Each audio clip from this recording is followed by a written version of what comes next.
सुनहरे गोबर की कथा। एक बार की बात है, किसी शहर में एक बड़े से पेड़ पर एक पक्षी रहता था जिसका नाम था सिंधुक। सबसे चौंकाने वाली बात यह थी कि उस पक्षी का मल सोने में बदल जाता था।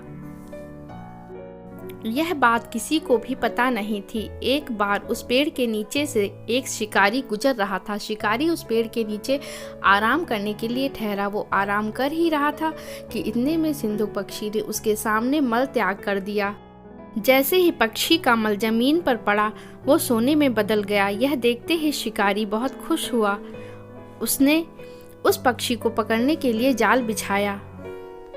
सिंधुक जाल में फंस गया और शिकारी उसे अपने घर ले आया। पिंजरे में बंद सिंधुक को देख शिकारी को चिंता सताने लगी कि अगर राजा को इस बारे में पता चला तो वो न सिर्फ सिंधुक को दरबार में पेश करने को कहेंगे बल्कि मुझे सजा भी देंगे।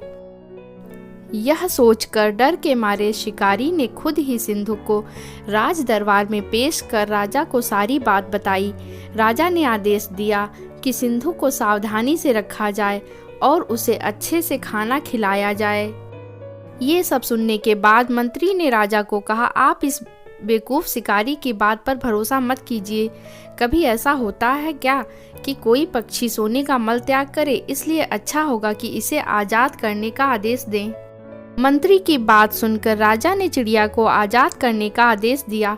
सिंधुक उड़ते उड़ते राजा के दरवाजे पर सोने का मल त्याग करके गया। यह देखते ही राजा ने मंत्रियों को उसे पकड़ने का आदेश दिया, लेकिन तब तक वो पक्षी उड़ चुका था। उड़ते उड़ते सिंधुक कह गया, मैं बेवकूफ़ था जो शिकारी के सामने मल त्याग किया। शिकारी बेवकूफ़ था जो मुझे राजा के पास ले गया। राजा बेवकूफ़ था जो मंत्री की बात में आ गया। सभी बेवकूफ़ एक जगह ही हैं। कहानी से सीख, कभी भी दूसरे की बातों में नहीं आना चाहिए और अपने दिमाग से काम लेना चाहिए। अगर आपको हमारी यह कहानी पसंद आए तो प्लीज़ हमारे चैनल को लाइक, शेयर एंड सब्सक्राइब जरूर कीजिएगा। थैंक